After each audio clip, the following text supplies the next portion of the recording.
당신은 태평양 어딘가에서 어머니에게서 나옵니다. 어머니의 자궁 안에서 부화한 지 며칠 만에 다른 형제가 당신 앞에서 미끄러져 나오고 또 한 명이 더 나옵니다. 어머니는 세 번째를 내보내고 나서 아래로 내려가 깊은 곳으로 사라집니다. 당신들은 그곳에 매달려 있습니다. 당신은 본능적으로 앞으로 나아가고 근육은 새로운 환경에 적응하려고 합니다. 형제 중 한 명이 같은 방향으로 움직입니다. 당신은 방향을 바꾸지 않고 그들도 마찬가지입니다. 당신의 머리가 미끄러지는 중간에 부딪힙니다. 강한 충돌은 아니지만 그럴 필요는 없습니다. 당신의 종은 약한 근육, 부드러운 지느러미, 제한된 내부 아가미 구멍으로 유명합니다. 당신의 몸은 힘을 위해 만들어진 것이 아니라 가라앉기 위해 만들어졌습니다. 꼬리가 접히고 턱이 벌어지며 즉시 통제력을 잃습니다. 빛이 사라지면서 물이 당신 주위에 두꺼워집니다. 당신은 천천히 떨어지며 한번 회전하고 옆으로 구르며 멈출 방법이 없습니다. 당신은 몸을 바로잡지 않습니다. 왜냐하면 그럴 수 없기 때문입니다. 당신의 몸은 그 구조를 가지고 있지 않습니다. 해저가 당신이 부딪히기 몇 초 전에 보입니다. 모래가 얇은 구름으로 올라와 당신의 피부 위에 가라앉습니다. 당신은 턱이 기울어진 채로 반쯤 묻혀 가만히 누워 있습니다. 다른 이들은 사라졌습니다. 주변에 움직임이 보이지 않습니다. 아무도 당신을 따라오지 않았고 아무도 당신과 함께 착륙하지 않았습니다. 충돌은 당신을 다치게 하지 않았지만 낙하로 인해 몸에 힘이 빠졌고 당신은 빠르게 회복할 수 없기 때문에 그곳에 가만히 있습니다. 당신은 며칠 동안 여기서 쉴 것이고 그 후 다시 떠오를 것입니다. 며칠이 지나고 당신은 매우 배고파서 음식을 찾으러 갑니다. 낮 동안에는 1500m 깊이까지 낮게 머무릅니다. 이곳에는 쫓을 것도 당신을 쫓는 것도 없습니다. 하지만 물이 어두워지면 무언가가 변합니다. 당신의 음식이 떠오릅니다. 너무 작아서 수영하거나 도망칠 수 없는 작은 떠다니는 생물인 플랑크톤이 표면으로 올라갑니다. 낮에는 숨기 위해 가라앉지만 밤에는 포식자가 떠나면 그들은 먹이를 찾기 위해 나오고 당신도 마찬가지입니다. 당신은 떠오르는 꽃을 따라 천천히 얕은 물로 수영하여 표면에서 12m에서 25m 사이의 상층에 도달합니다. 그곳에서 플랑크톤이 두꺼워집니다. 당신은 입을 평소보다 더 크게 벌리고 물이 아가미를 통해 넘치도록 하면서 무리를 지나갑니다. 당신은 물지 않고 입술을 늘리고 몸을 느슨하게 하여 구름을 통과합니다. 그러다 무언가가 턱에 닿습니다. 그것은 더 두껍고 길며 스스로 움직입니다. 당신은 제때 멈추지 않습니다. 필라멘트가 피부에 닿을 때 이미 그것을 빨아들이고 있습니다. 그것은 해파리입니다. 그것은 당신의 입 안쪽과 턱 아래를 쏩니다. 당신은 한 번 그리고 다시 몸을 움찔하고 몸이 형태를 유지하지 못합니다. 당신은 빠르게 떨어지며 플랑크톤 구름을 통해 좌우로 흔들립니다. 쏘임은 시간이 지나면서 사라지지만 그것은 당신을 다시 아래로 보내기에 충분합니다. 그날 밤 당신은 먹지 않습니다. 다음 날 저녁 당신은 다시 위로 수영하지만 이번에는 더 천천히. 당신은 물 위의 가장자리에 머물며 입을 크게 벌리지만 이전만큼 크게 벌리지는 않습니다. 당신은 서두르지 않고 앞으로 미끄러집니다. 너무 크거나 스스로 움직이는 것을 피하고 이번에는 먹습니다. 몇 달이 지났습니다. 이제 대부분의 밤에 큰 문제 없이 먹습니다. 플랑크톤이 떠오르고 당신도 함께 떠오릅니다. 하지만 오늘 밤 당신은 일찍 가서 먼저 시작하기로 결정합니다. 위의 물은 여전히 얇고 조용합니다. 꽃이 아직 두꺼워지지 않았지만 당신은 이미 입을 반쯤 벌리고 위로 떠오르며 다른 것이 도착하기 전에 먹기를 희망합니다. 그때 당신 앞에서 무언가가 움직입니다. 작고 빠른 형태가 좌우로 흔들립니다. 그것은 물고기처럼 수영하지 않습니다. 그것은 꾸준히 천천히 떠다니므로 당신은 그것을 따라가기 시작합니다. 당신은 앞으로 나아가며 입을 더 크게 벌리고 다른 떠다니는 식사처럼 그것을 끌어들이려고 준비합니다. 그러나 당신이 그것에 도달하기 직전에 그 형태는 굴러가며 당신의 배 아래로 떨어집니다. 당신은 제때 반응하지 않습니다. 당신의 몸은 천천히 회전하고 머리는 뒤로 끌려가며 입은 너무 늦게 닫힙니다. 공격은 아래에서 옵니다. 그것은 위로 돌진하여 당신의 몸의 부드러운 아래쪽에 달라붙습니다. 그것은 피부 조각을 찢어내며 옆으로 끌고 가다가 놓아줍니다. 당신의 몸은 한번 움찔하지만 피해는 이미 발생했습니다. 상처는 둥글고 깊게 열립니다. 당신은 본능적으로 다이빙하며 꼬리를 세게 비틀어 도망칩니다. 그러나 그 움직임은 당신의 몸을 균형을 잃게 하고 비스듬히 떨어집니다. 당신은 천천히 몸을 바로잡고 계속 떨어지며 공격이 온 곳에서 멀어집니다.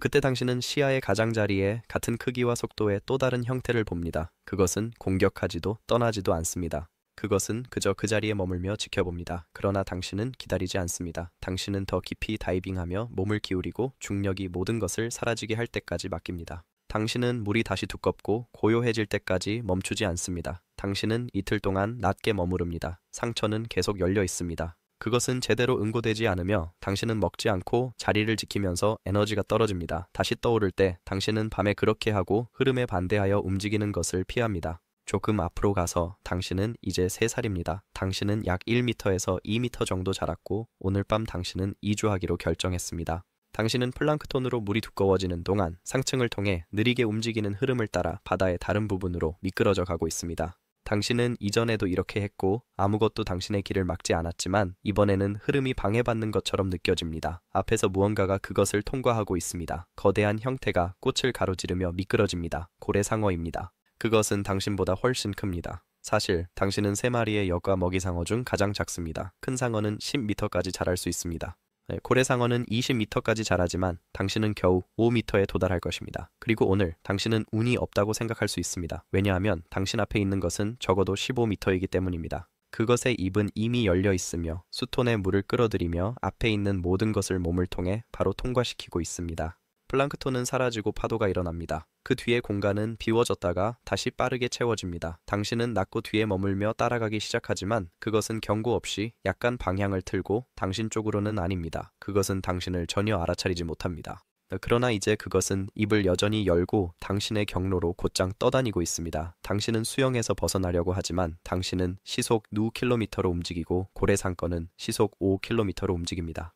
흡입력이 몸에 닿기 전에 당신에게 도달합니다. 물이 당신을 뒤로 끌어당기면서 턱이 열리고 머리와 어깨가 흐름에 끌려갑니다. 당신은 몸을 옆으로 기울이려고 하지만 압력이 당신의 움직임을 잠그고 몸을 안쪽으로 접으며 꽃이 얼굴을 스쳐 지나갑니다. 꼬리가 한 번 차지만 잡을 수 없습니다. 한쪽 지느러미가 실수로 당신 아래로 접히고 몸이 회전하기 시작합니다. 당신은 한번 당기는 쪽으로 회전하고 다시 한번, 이번에는 더 빠르게. 당신은 중간에 몸을 바로잡으려고 하지만 흡입력이 당신의 아래쪽을 잡아당기고 당신을 더 높은 경로로 끌어올립니다. 당신은 몸을 세게 비틀고 아래로 향하게 하여 다이빙을 강요합니다. 흐름은 조금 더 오래 유지되며 꼬리를 뒤로 당기면서 머리가 아래로 기울어집니다. 그러다 갑자기 풀려납니다. 고래상어의 배가 머리 위로 지나가면서 압력이 사라지고 몸이 좌우로 흔들리며 속도를 늦추지 않고 지나갑니다. 당신은 꼬리가 느슨해지고 몸이 한쪽으로 기울어진 채 빠르게 떨어집니다. 회전은 바로 멈추지 않습니다. 물을 통과하며 한 번 더 구르고 수평을 맞춘 후 어둠 속으로 사라집니다. 당신은 5살이 되었고 거의 2배로 자랐습니다. 이제 거의 4m에 이르렀고 항상 그랬듯이 입을 벌리고 몸을 안정시킨 채 꽃가루 속을 떠다닙니다. 먹는 것이 더 이상 어렵지 않습니다. 어디로 가야 하고 어떻게 움직여야 하는지 알고 있습니다. 그러다 다른 형체를 발견합니다. 몇 미터 앞에서 미끄러지듯 움직이며 같은 두꺼운 플랑크톤 무리를 향해 가고 있습니다. 크기도 같고 리듬도 같습니다. 당신은 생각 없이 앞으로 몸을 기울입니다. 더 빠르게 밀어붙이며 경로를 약간 조정하여 앞을 가로지릅니다. 꽃가루가 두꺼워지고 당신이 먼저 그 속을 미끄러져 지나갑니다. 음식이 입을 통해 목구멍으로 쏟아져 들어가고 다른 상어가 가까이 오기도 전에 끝납니다. 그것은 속도를 늦추고 방향을 바꿉니다. 당신은 그런 적이 없었습니다. 당신이 먼저 먹었습니다. 더 나은 경로를 택했습니다. 그리고 이번에는 이 바다에서 무언가가 당신 때문에 물러났습니다. 하지만 순간은 끝나지 않습니다. 그 형체는 떠나지 않습니다. 한 바퀴 돌며 아래로 떠다니다가 다시 방향을 바꿉니다. 이제 분명히 보입니다. 그것은 암컷입니다. 당신은 늦게 반응하지만 반응합니다. 몸을 앞으로 접고 추격을 시작합니다. 그녀는 이미 조금 전보다 더 멀리 있습니다. 더 힘껏 밀어붙이지만 그녀는 멀어져 갑니다. 그녀의 움직임은 더 빠르고 더 통제되어 있습니다. 당신은 가능한 한 속도를 유지하지만 간격은 좁혀지지 않습니다. 그러다 그녀는 사라집니다. 당신은 다시 돌아서 꽃가루 가장자리를 떠다닙니다. 플랑크톤은 여전히 두껍고 당신은 항상 하던 대로 먹습니다. 하지만 이번에는 더 천천히 끝내고 이번에는 배가 부르지 않습니다.